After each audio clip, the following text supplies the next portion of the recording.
Provo and Tucson team lead. I'm here with Cassie Velarde. I am the financial aid counselor for Inspire Greatness Aveda Institute.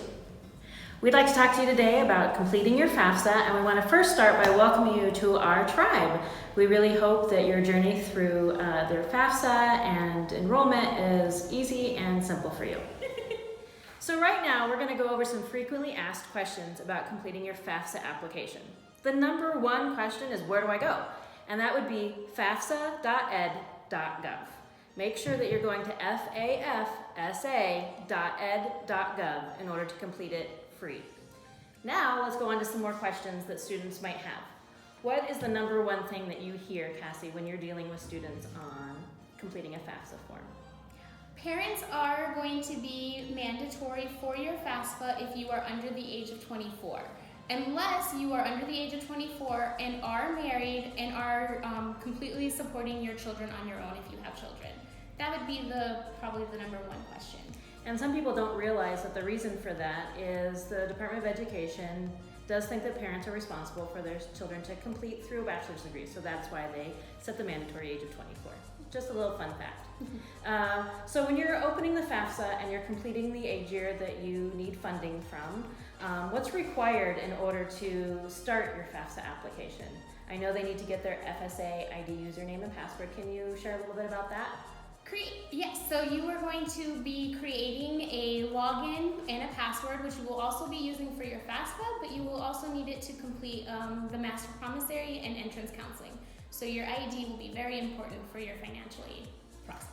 What kind of information are they asking from you on the FAFSA form? I know they want your basic demographics, who you are, your social security number, date of birth, but what other information are they going to ask you for? One of the key points is going to be your tax return from the year prior to the award year that you're applying for.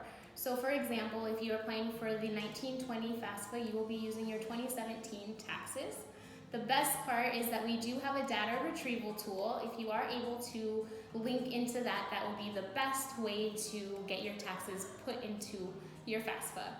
If you are not able to get the data retrieval to work for you, we do suggest that you have your taxes right in front of you so you can transport your information directly from your taxes to your FAFSA. So let's say I'm a student, I've put in all of my information, I'm under the age of 24, so I've provided my parents' information. How do I make sure it gets to the right school, and how do I submit it? So you'll actually be able to put Aveda Institute on your FAFSA with either a code, or you can type it in by typing in Aveda Institute Tucson or the different locations that you are applying for. That's awesome. And how do we make sure that it's signed and submitted? So at the very end, it will say you must sign and submit to be able to have your FAFSA completed. And it will have you click on there and you will sign in electronically through your FAFSA. And that's signing basically with your FSA ID username and password? Correct. And the parent has to do that as well, right? It does, yes. It will not be considered complete until we have both signatures. And how long does it usually take for a school to get those FAFSA results? It can take anywhere from 3 to 7 business days. And what's the student's next step after you've received the results? So once I've received the FAFSA, I will reach out to the student and go from there for the different process. If you are selected for verification, then I will be emailing you the proper forms to be completed. If you are received a FAFSA that is completely clean, then what I will be doing is reaching out to create an estimate appointment over the phone. That's awesome. So as you see, it's pretty painless, I would say. Not exactly fun, but it doesn't really take too long.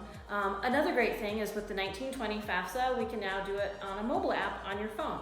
So if you're interested in applying in a quick and easy way, you can go to your app store and search the 1920 FAFSA and download it from there, right? Yep, very easy. That's awesome. So you can go anywhere, fill it out. Virtually fill it out anywhere, yeah. Awesome. We hope this video was really helpful to you, and we look forward to seeing you on campus. Bye. Thank you. Next step in your financial aid journey will be to complete your entrance counseling and master promissory note. So click here, this lovely screen that Cassie's holding, for the next video.